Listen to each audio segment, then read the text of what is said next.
एक बड़ा जंगल था। उसमें एक राक्षस रहता था।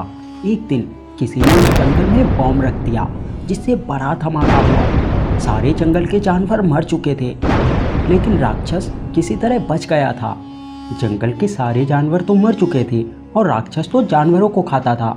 इस वजह से राक्षस को भूख लगी थी, लेकिन जंगल में कोई जानवर नहीं था। उसी जंगल के पास एक गांव था।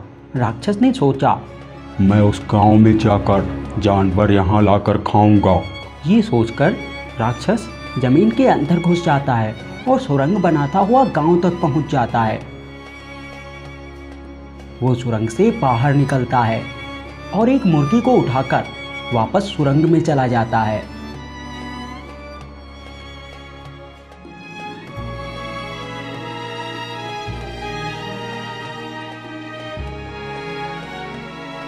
अब वो मुर्गी को खाता है और वहीं आराम करने लगता है।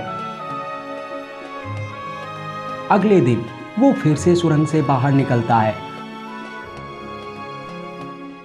और गांव से एक आदमी को उठाकर वापस सुरंग में चला जाता है। इस तरह वो रोज किसी ना किसी को उठाकर सुरंग में ले जाता और उसे खा जाता, फिर वो वहीं आराम करता। इस तरह राक्षस के दिन मजे में कट रहे थे। उसी गांव में एक टिंकू नाम का लड़का रहता था। वो अपने पिताजी से बोला, पिताजी, गांव के लोग गायब कैसे हो रहे हैं? कौन गायब कर रहा है?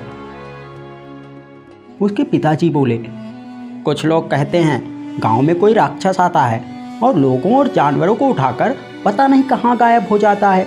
किसी ने उसे जाते हुए नहीं देखा, पर तुम अकेले कहीं मत जाना। टिंकू कहता है, कुछ दिनों में दिवाली आने वाली है, मुझे दिवाली के लिए पटाखे और रॉकेट खरीदने हैं। ठीक है, तुम जाओ और जल्दी आ जाना। टिंकू पटाखे खरीदने के लिए चला जाता है। वो बहुत सारे रॉकेट खरीद कर लाता है। तभी टिंकू को अपने पिता की राक्षस वाली बात याद आती है। वो सोचता है, ये राक्षस कहाँ गायब हो जाता है, मुझे पता लगाना ही होगा।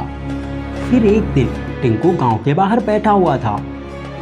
उसे वहां से कुछ आवाज़ सुनाई दी। आवाज़ जमीन के अंदर से आ रही थी। आवाज़ सुनकर टिंकू डर गया और वहीं पेड़ के पीछे छिप गया। टिंकू ने देखा सुरंग से राक्षस बाहर आया और एक मुर्गी को उठाकर फिर से सुरंग के अंदर चला गया। टिंकू ये सब देखकर दौड़ता हुआ गांव में गया और अपने पिताजी को सारी बात बताई। उसके पिताजी बोले, चलो चल के देखते हैं, पर उससे पहले गांव वालों को भी साथ में ले लेते हैं। टिंकू और उसके पिताजी कुछ गांव वालों के साथ सुरंग के पास पहुंच गए। टिंकू के पिताजी बोले, हम लोगों में से किसी एक को सुरंग के अंदर जाकर देखना होगा कि राक्षस अंदर है भी या नहीं। पर गांव में से कोई भी सुरंग में जाने के लिए तैयार नहीं हुआ। सभी लोग मना कर देते हैं। फिर टिंकू बोला, मैं जाऊंगा सुरंग के अंदर। इतना कहते ही टिंकू सुरंग के अंदर कूद जाता है। टिंकू सुरंग के अंदर जाकर देखता है तो राक्षस वहाँ पे नहीं था। वहाँ पे इंसानों के कंकाल पड़े हुए थे। टिंकू समझ गया कि ये कंकाल उन सबके हैं जिनको राक्षस ने मारा होगा। टिंकू सुरंग के बाहर आ जाता है और कहता है, राक्षस सुरंग में नहीं है। टिंकू के पिताजी बोले, राक्षस अभी यहाँ नहीं है, इसलिए हम कल आएंगे। सभी लोग गांव में वापस चले जाते हैं। दूसरे दिन टिंकू रात में ही उस सुरंग के पास आता है और वो सुरंग के अंदर जाकर देखता है राक्षस अंदर सो रहा था। टिंकू सुरंग के बाहर आया। उसने एक प्लान बनाया और वह घर गया। फिर उसने दिवाली के लिए जो रॉकेट और पटाखे रखे थे, टिंकू वो सब लेकर सुरंग के पास आता है। टिंकू ने सभी रॉकेट को एक साथ जोड़ दिया और उसमें आग लगा दी। रॉकेट उड़ते हुए सुरंग के अंदर चले गए। राक्षस सो रहा था। रॉकेट वहीं पे जाके जोर से फटे। वहां पे एक धमाका हुआ और राक्षस खत्म हो गया।